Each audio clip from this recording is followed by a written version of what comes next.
the Veterans Affairs has terminated most union contracts. This impacts over 200,000 workers in the VA. And a lot of people are looking at it as a signal that the VA is preparing to privatize more. They're leaning more into private health care for veterans. Now, you have 70% of individuals right now that are veterans. They receive their care in some part through the VA system.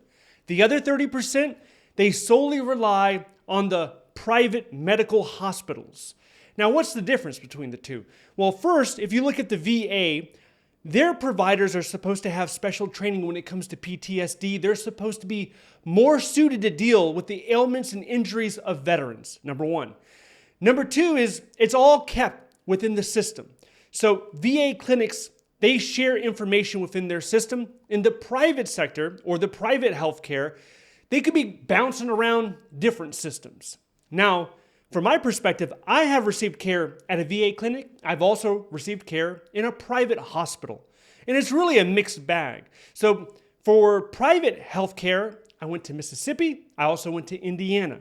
Depending on the hospital, depending on that local community, that will dictate the quality of care you're going to receive.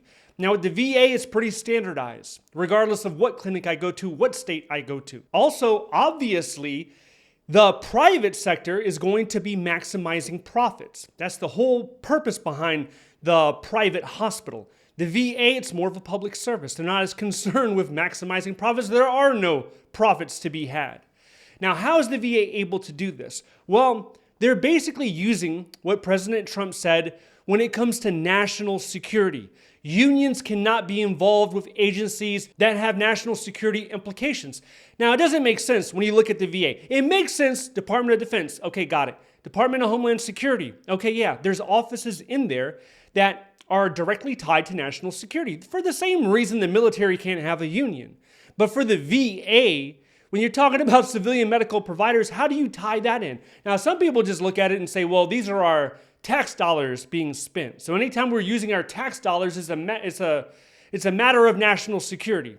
That doesn't make that much sense to me. Okay, so how are VA workers impacted by this?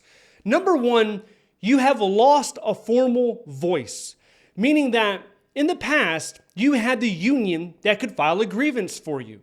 So this mainly pertains to a demotion, discipline, wrongful termination. They would do that. I knew a nurse.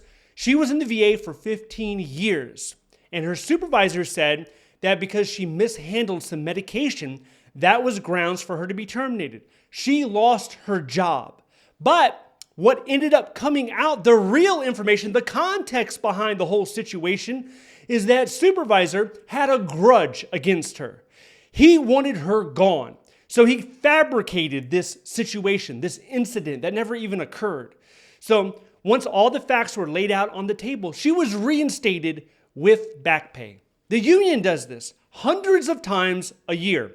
A lot of people are saying, well, what good is the union? The union couldn't stop this. The union couldn't stop that. That's true. But if you're one of those hundreds of cases that end up getting reinstated and it goes your way, it matters a lot. Now, from the VA perspective, from leadership's perspective, I would say this is a great decision to get rid of union contracts because you can terminate quicker. It's going to cost them a lot less money when it comes to terminating. Also, they're going to be able to demote without any pushback. So it's a good thing from the VA's perspective. Now, the agency should have stopped all union deductions. A lot of them were automatic at some point. And I think the average amount people were paying was about $40 a month.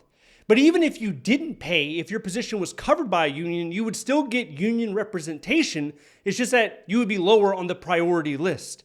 Now, if you didn't know whether you were covered by a union or not, you can ask Human Resources, or you can look at the job announcement. If you still have the job announcement where you were hired off of, on the right column, if you go down a little bit, it'll say collective bargaining, yes or no.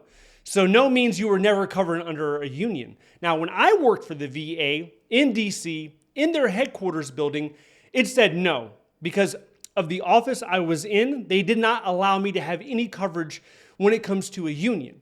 So it's something you might want to check out. It's also important to point out that this doesn't cover every single employee in the Veterans Affairs because the law enforcement personnel and the firefighters, they still have their union coverage. And one of the ideas behind this is they're only terminating the collective bargaining agreements with the union that pushed back on the Trump administration. So the ones that filed lawsuits against the Trump administration, those are the ones that are gone.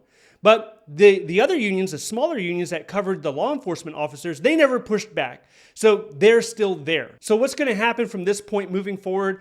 Well, OPM had guidance originally in April that said no agency should terminate their collective bargaining agreements with the unions until the lawsuits that are challenging the executive order play through, until they go through. They haven't gone through yet. So this is kind of like a broken promise is how some people are viewing this. And also, they feel that the VA could be one of the first major agencies that have nothing to do with national security.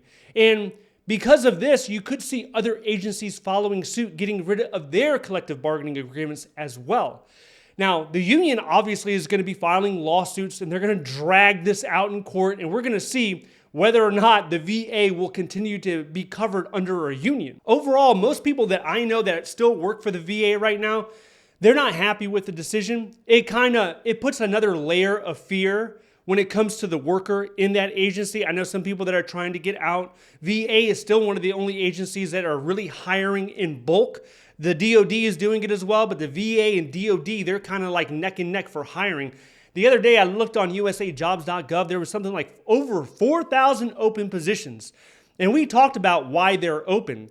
They're forcing people out without even trying to, just by creating a different type of culture and increasing workloads. They're kind of squeezing out some of their best people. Now, talking about workforce, talking about jobs, you know who is hiring or who's desperate to hire more? Department of Homeland Security, specifically ICE. Immigration and Customs Enforcement. So this agency is willing to give $50,000 and pay up to $60,000 when it comes to your student loans. They're doing this to try to hire thousands of more people. They're even trying to poach local sheriff department agents in order to grow ICE. So if you want to know how that's going, then I want you to check this video out next. Stay updated by signing up to the free newsletter down below. Thank you so much for watching. I'll see you in the next one.